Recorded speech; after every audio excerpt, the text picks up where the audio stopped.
up, everybody? This is your girl, CC, Where It Begins Magazine, and I got my co-host, Theo, on the line. How are you today? Hey, I'm great as always, CC. What about yourself?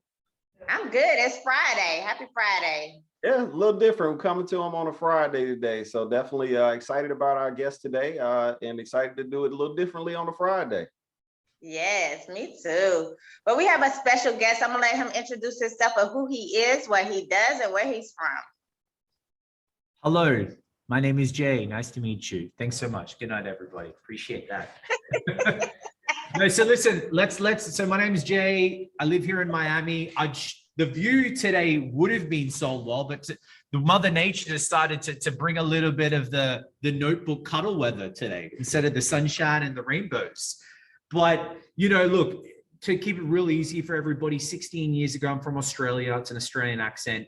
And I wanted to do two things: stand on stage and tell everybody my story.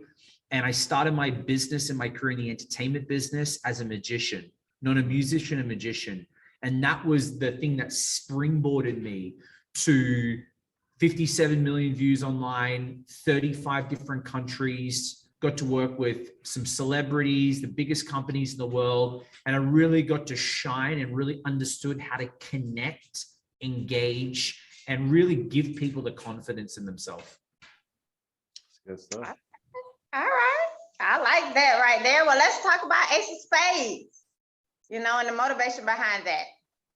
Well, listen, the motivation behind that was in pain when the pandemic happened. That's usually what happens when you create stuff, you know? No, listen, I started my career as a magician, and then I did TV hosting, and I spoke for companies. And like in 2020, I wasn't really happy. You know, it's funny when you're trying to push something and you think maybe I've got to go through all these hard lessons, and you think maybe that's the life of the entrepreneur. And I wasn't happy, but I wasn't getting much traction. I was doing everything right, waking up, making the calls, dealing with rejection. Like I was in the entrepreneurial mindset of like what it takes. And when the pandemic happened and I couldn't perform it and speak at a live events, and I immediately transitioned this business from speaking to running a PR agency and helping people elevate their personal brand, whether they're a musician, whether they're a coach, a business owner, it doesn't matter, because people are buying you, not the product. Everything went like this, ready? Bam. And what that really showed me was like, isn't that so crazy? You could be running and doing all the things right, but if you're running in the wrong direction, it just may not work. And the moment that you shift directions, you just go like that. And that's what happened to me. Like, so Ace of Spades formed because I was a magician. And, you know, the PR business that I'm in, I love it because I really am giving the people the belief in themselves to do whatever they want to do. But no one buys belief. It's not sexy. You want to buy verification. You want to buy a pocket square. You want to buy a well put together jacket, a nice haircut and a jawline. Like we want the things that we think works, but really what I do for people is I give people the belief to go and do it, dude. You know? Yes. But why did you come up with the name Ace of Spades? What's the meaning behind that name? Because I was a magician. That's right. Yeah, Ace of Spades. When you go to Ace of Spades when you're playing poker, you know you're gonna win. You know you got a good chance. So it worked. Ace of Spades. Everyone loves it. It rolls off the tongue. It makes sense. It's classy. You know, it's relatable. So it went very well. It's good branding. Yeah. Yeah, man. Yeah. And you know, the thing is, if I can pause you there, it's a story too. Why Ace of Spades? I was a magician. Oh, you're a magician. Now you've led your audience into a world where you can move them. You can show them like this, and that's what people buy into. They buy into connections. They buy into stories. They want to know. Look, a PR agency is a PR agency. No one cares, right? But they care about you, your story, what you stand for, what you believe. That's why they give you money and time. I agree. Okay. Go ahead, Theo. Let me take you back for a second. How did you get into magic? How did that come about? What age did you start, and kind of where did that come from? Yeah, I started when I was 5. I played professional. I wanted to play pro soccer, right? Always you saying Europe football. And I wanted to do that. And then I realized I had to make a decision between entertainment or sports. And I just went all in with entertainment. And at 15, that's sort of when I went all in. And, you know, 18 years later, I know I look like I'm 21. 18 years later, I've just been growing, really now growing me, building me. Okay. Like making me feel super confident, super belief in me, so I can go anywhere and do anything and meet anyone and become anyone I want. So I started the career at 15 years old. Okay, but why magic though? How did you get into magic? I love, it's a funny. Why did I choose magic? Mm-hmm. I think it's like the same thing. Why does someone want to bake a cake and become the best patisserie chef in France? Why does someone want to, be a professional sprinter like Usain Bolt? Like, it's such an interesting magic. I just loved it. I think there was something magic about puzzles and connecting with people. And, you don't need, it doesn't matter what you look like, what your sexuality is, what comes out of your mouth. If you show someone a magic trick, it can connect with anybody. Everybody knows what it's like to feel wonder, No, that's cool. I'm always interested. I'm a fan personally of people who pivot their career and their passions kind of change, or maybe we focus on a different passion that we had, but we take those same skill sets with us. So it sounds like either way, you were going to be a person that was going to end up, being upfront in front of people in some type of fashion, and just that, we don't really get a lot of magicians that transition to other things. So I think that's kind of neat and interesting. Yeah, look, man, most magicians are weird. Like, they're a little bit weird, but like, hey, what industry is it? You know what I mean? Like, you've got weird people that play football, like, you know what I mean? But I think for me, I like what you said. You take your skill sets of what you've learned in your life, and you become a Swiss Army knife. Doesn't matter what position you get put into, the skill sets of what I learned working with people has taken me around the world. It's a proven result. Like, I've done different industries. I've ran a nightclub. I worked for the digital agency. I worked on television. I ran a YouTube channel that's 57 million views. Like, I learned copywriting from that. So it's like you learn all these skill sets, and then what that does is it gives you this superpower, Superman confidence. You walk into any room and go, I know what to do. Yeah. Yeah.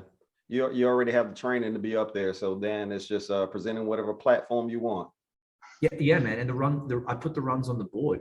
Like I've done the years just like grinding and being in, doing events where there's 3 people in the audience and 2 people go to the bathroom, and you're like, and then the other guy takes a phone call. You're like, who am I speaking to right now? Like, or, you just, people make fun of you online. I got for 10 years when I was doing YouTube from 2010 or 2009, to 2019, the videos are still going.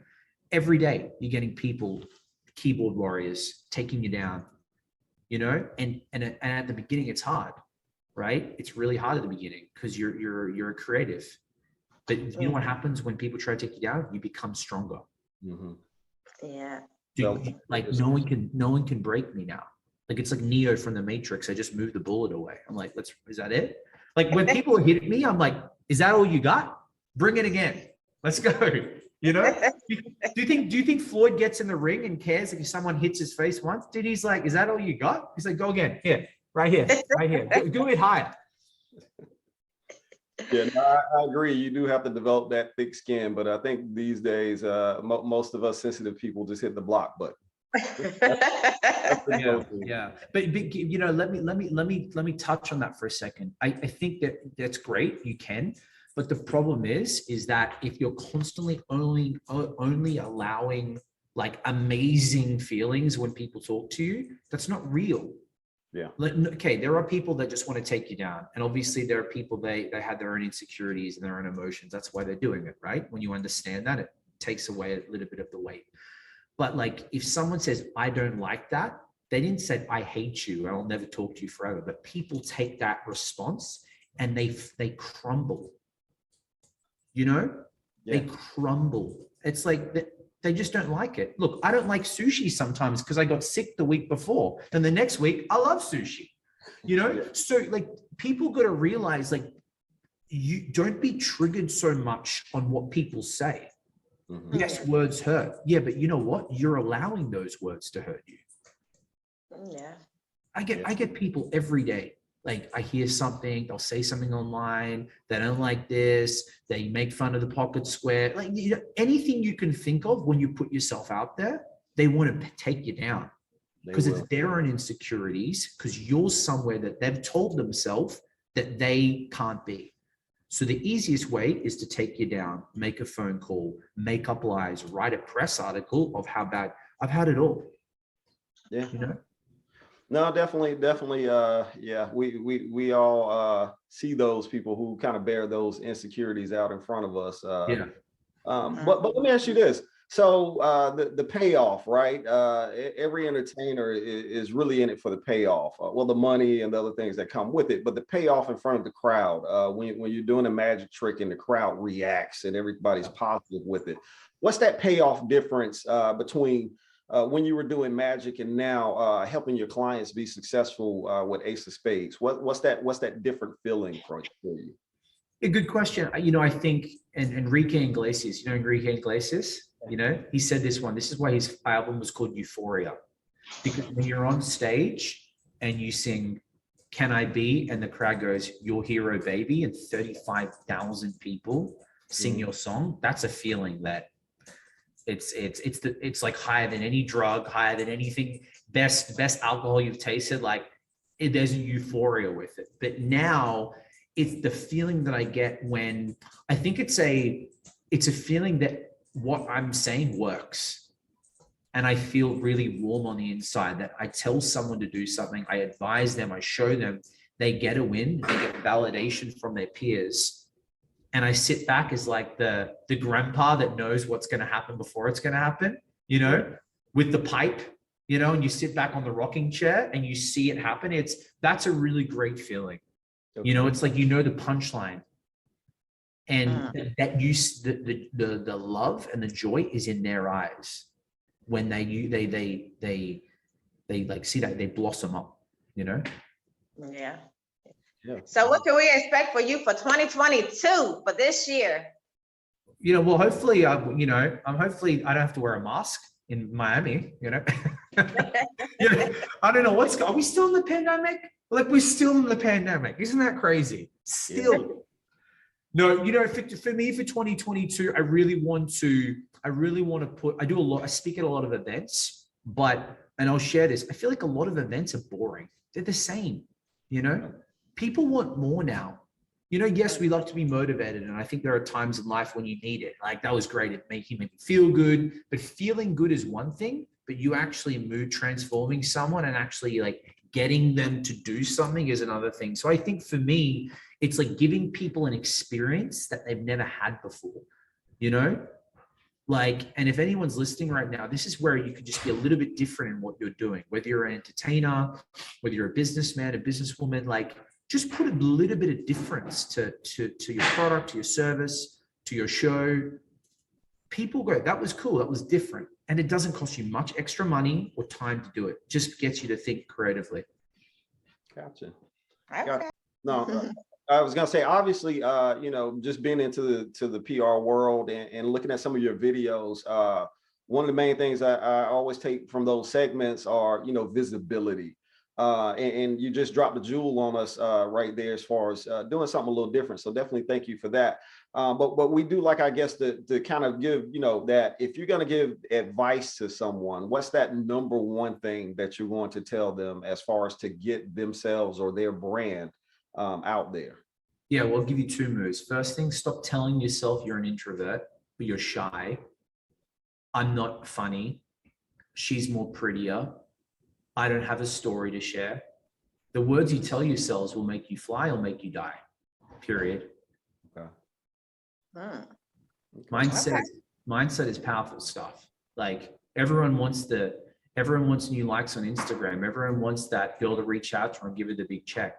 I love that. We all want that. But guess what? If you're waking up every day and saying, oh, no one wants to hear from me today. I've only got 14 people on my live. Like, first step, mindset. Watch the words. Second thing, I believe the best way is to do lives. because it's the fastest way, it's the free way, and it's the best way to get instant feedback, like with your audience. You don't have to do content. You don't have to edit anything. You have instant connection. So I've told this to singers. I've told this to coaches. I'm like, just get on your live every day at the same time. Start talking. You practice speaking. You practice selling. Your confidence improves. Not one person has ever said to me, that was a waste of my time. The first thing they say is, wow, people actually want to hear from me. That's validating. Second thing, I got a client or I got some cash flow. Or the biggest one is my confidence improved. Wow, actually people want to hear my story. And then I sit back like the old man in the rocking chair with the pipe and I smile. And that's what it's all about. That's it, man. You know what I mean? Like we don't know what we don't know and we're just scared. Yeah. The reason you're not putting yourself out there and getting visible, it isn't tactics. It isn't because you don't have the right hair. You're not the right skin color. You're not, certain sexuality. You're just scared, man. Just say it. You're scared. It's all good. I'm scared. I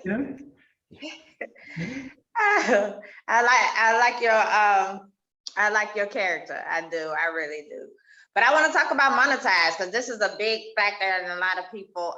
Can you give us 3 tips on monetizing your business or monetizing on YouTube? Absolutely. Yeah. I'm going to say not even YouTube because then we're limiting the people who aren't on YouTube. I'd say generally have a clear offer, like have a very clear way for people to work with you.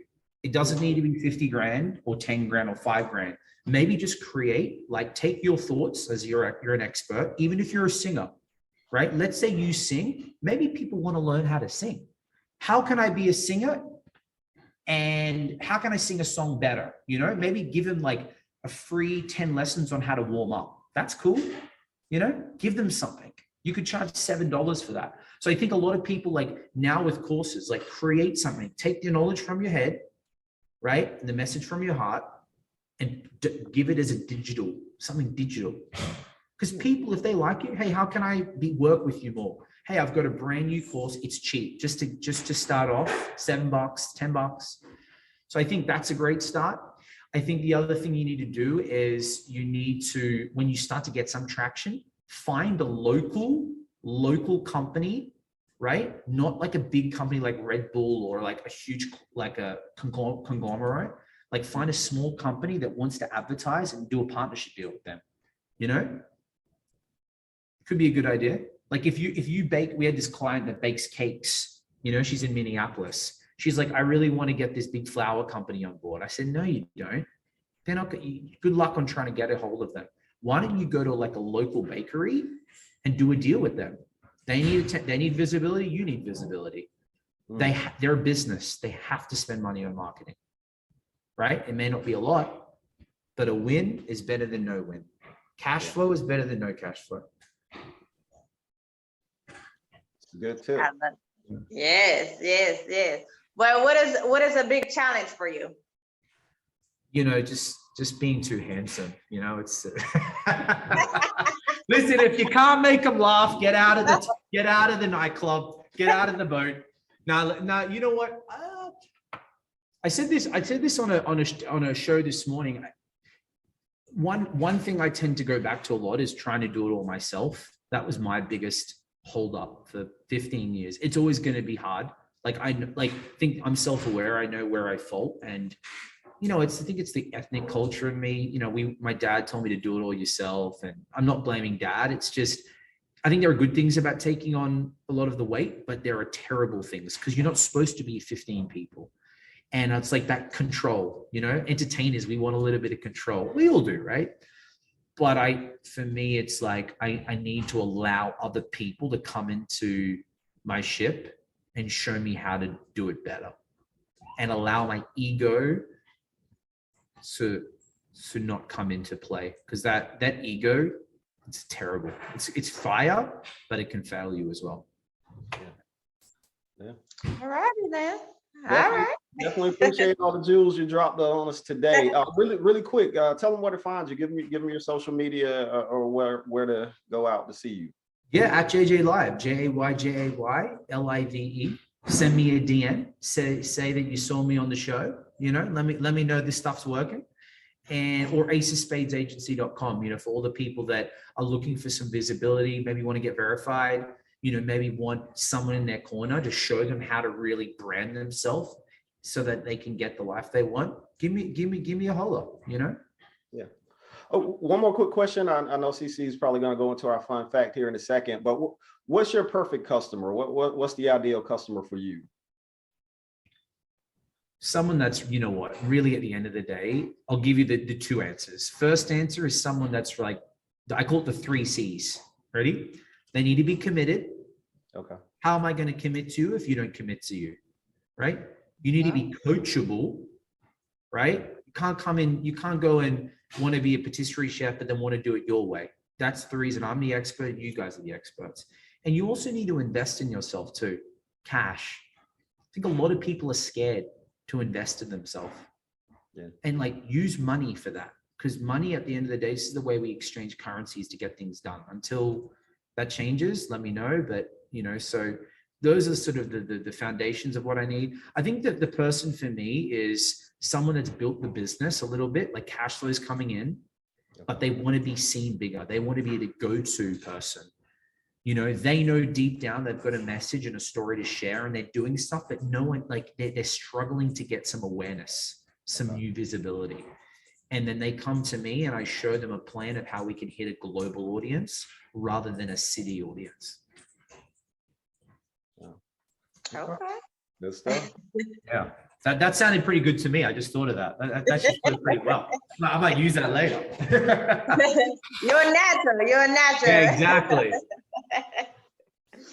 But we have 2 questions for you. We Yes, call it ma'am. our WIBI motto trivia little game. So I'll start with mine first. If you could only eat one food for the rest of your life, Deep dish pizza. Deep dish, Chicago style, little bit of Giordano's, extra cheese, extra pepperoni, extra stretch. Like, you know, I will deal with all the problems with dairy and feeling bloated forever if that's the last food I better deal with. Look, you ain't even let me finish the question. You already knew. You was like, look. Like, I'm thinking about that right now. Dude, yo, that stretch on that cheese pull, man. You know, you got, you know, I don't know, man. Like, I love women, but that deep dish plays a good role for women, you know? Okay. We should probably end it there, but I'll try anyway. Yeah. If you could go anywhere in the world at any point in time, where and when would you go and why?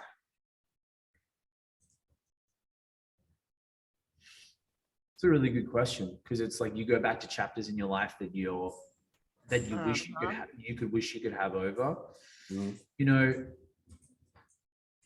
I would say it would be when I was sort of 17 to 18 leaving school, and I didn't go and get it. Like, I didn't go have a mentor or a coach. I just went out like a shotgun approach, like just go everywhere. You know, I feel like I should have had better direction. Okay. So I can't give you a specific like that day or that month, but I don't know why, you know what I mean? It bothers me sometimes too. Like, why didn't I know back then? Why didn't I understand how important it is to have a mentor? Because, you know, here in America, the whole coaching thing's pretty big. Like, I've coached young kids before, like 17, 18. So they understand the power of that. Why wasn't I told that? Like, why didn't I understand that? You know, so that's probably what I would have changed. Yeah, good stuff. Good stuff. Yeah, definitely. Talk to yourself. But before we get off, what one message would you like to give to your fans right now? Well, I'll give it to everybody. You know, my fans, usually it's my mom. You know, she still doesn't want me. She just wants me to come back home to Australia, you know, probably. No, so, you know, I'm always big on, listen, every time you hit a wall, ask yourself, who's telling you that? And you go, I'm telling myself that. Once again, those words will block you. They'll make you fly or make you die, you know? And you got to be really present to it, you know? Because it's so true, isn't it? Ask yourself every time you stop yourself from doing something, you're telling yourself a story. And how many times have we realized that story wasn't even true? Like I was just talking myself out of it the whole time, you know? And I think if we can condition ourselves and use that muscle, like I do it all the time. I talk to myself in third person. Like, Jay, who told you that? Oh, I did. Okay. And I have to really snap out of it because it's hard, you know? That's deep. That's deep. Yeah, definitely. But we definitely want to say thanks for interviewing with us today. It's been a pleasure to get to know you. I love your character. Keep doing what you're doing for 2022, and nothing but success and blessings your way coming this way. Thank you guys. Appreciate it. Thank you for your time.